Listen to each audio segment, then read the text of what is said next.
you would go here and you'd be able to add a user account, basically an online backup user account, and you'd be able to fill out the information for the customer, choose the backup plan size that you want, from the how you monthly or annually. The price on the right hand side here, it's this pricing will show the pricing with your price. These are just random, but if you bought several terabytes from us, your price per gigabyte, your cost for 1 gig might be a lot lower. But that's kind of irrelevant. It's just a reference point. After you create an online backup account for a customer, you then also be able to go in here and add them a license to be able to back up a system as an image, and also use the Exchange Grant and Recovery software. You can see that here. This username was assigned a license file for Exchange and Recovery and a license key to use with the image-based backup. Once we've done that, this software package here makes a little more sense. So I'm going to log in with my my username as a customer, and you might possibly be doing this for them. And after I'm logged in, I'm going to get about 5 icons that I'll be able to click on. We have the online backup and recovery, which is our standard folder and file backup that you would use on workstations or file servers to back up your folders and files, flat files. And then we also have our bare metal image creator. This is powered by Shadow Protect. So this is going to be your local backup that's very powerful to use on your desktops or servers, and it doesn't need a license for it. So if you were to install this, at the 30 days, you need to use this license key and activate it. That's how we control the licensing.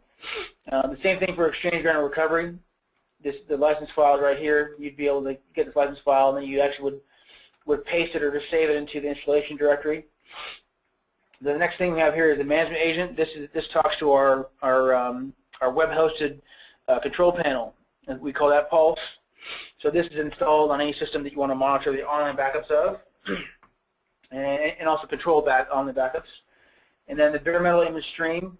This is a product that we developed just to upload the images to the cloud in a much more efficient, faster way. They actually look very similar to the ImageStream client and the SOS Online Backup Standard Folder File Backup client look the same. However, they upload files differently depending on the size. So the online backup software, how it efficiently backs up thousands of files, is it'll copy 1,000 or 2,000 files at a time, compress and encrypt and zip that into one package, and then we upload that. Well, that method wouldn't work very good for big files, because if we were to copy a large image and paste it to your temporary folder in your machine, it would fill up real fast, and then we have to compress and encrypt that. It would take forever. So we implemented a new method of what we call a streaming backup. So these big files or the images, what it does is it's going to upload 10 megabytes at a time and compress and encrypt it while it's uploading. They call that a streaming backup. Therefore, it doesn't take up free space in your system. So we will be going forward using this for the big files, and then automatically converting to the standard method for the smaller files. So it's smart enough to do that. That's why we have 2 different clients. Additionally, we're only going to have one of those software clients to use on all your systems, so you don't have to worry about installing both.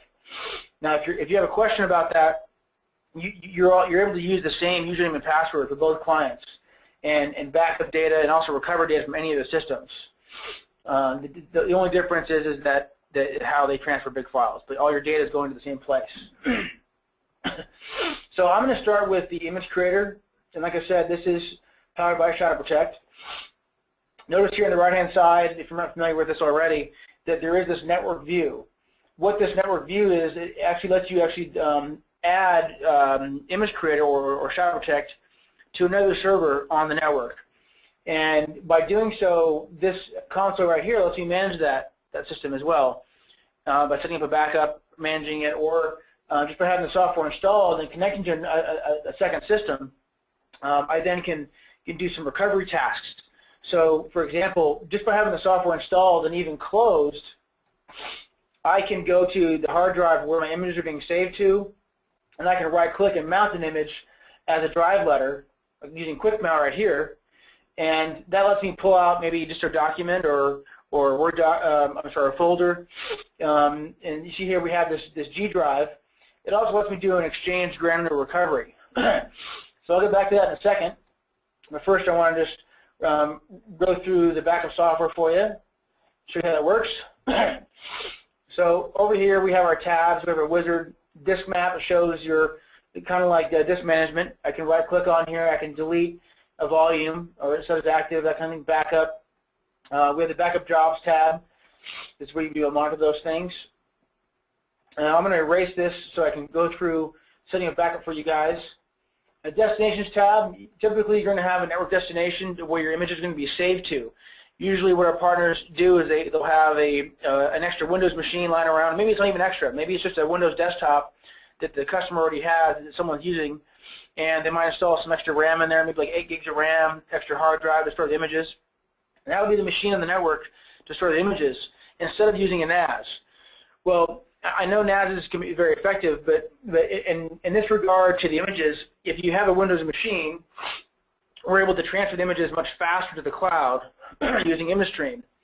Because if ImageStream has to go to the NAS and pull it to that machine first and then upload it, it's to be slower. And also typically NASs have issues with disconnecting via like a map drive, that kind of thing. Another benefit of having it on a Windows machine is that you're able to convert those images to virtual environment if you wanted to. So a desktop could have like VMware Workstation installed. It could have Virtual PC installed or Hyper-V. You could quickly create a VM and use the boot disk that we give you to boot in that little OS environment, point to where your images are located, and then actually re-image that virtual machine. This is the fastest way of getting one of your sharp-picked images into a virtual environment using the boot disk. There are some converter tools that you could use to convert the sharp-picked image to virtual, like VMware Converter is free. You could use that. However, that method actually is slower than just using the boot disk, but you could do both. That's one of the benefit of having it on a Windows computer, where you could boot the image that maybe is one of your servers on the desktop, and it's like your server is back up and running. And if you have enough RAM and CPU available and hard drive space, you know, that desktop machine that you're using could still be in use by the employee, and you'd have the virtual machine just minimized possibly. You also could have it boot into an ESX server as well. So that's one of the benefits of just having the software installed to do that. Additionally, the software can be installed at no additional cost for management, for like network management or recovery purposes. However, when you try and run a backup, it will ask you for a license key if you haven't already put it in there. So that's when license keys get used, is when you're trying to run a backup. So I'm going to go through the backup wizard here, and you notice it shows my drives. Typically what you would do is you would select your C drive and your other data drives you want to back up. Additionally, if you have Exchange or SQL on its own partition or disk, and you want to do a separate backup, you could do that too. You see here I just selected the E drive, which has Exchange on it, and I could just take an image of that. However, if you want the entire system, you can separate these out or do them all together. And then just one note I want to add is that the system reserve partition that Windows creates on install, you don't want to back that up as an image because VSS actually has a problem doing that. And so with Shadow Protect, you just ignore it, just like the C drive. And upon, if you need to do a recovery with the boot disk, that partition will be, that system reserve partition will be recreated at that moment. Let's see here.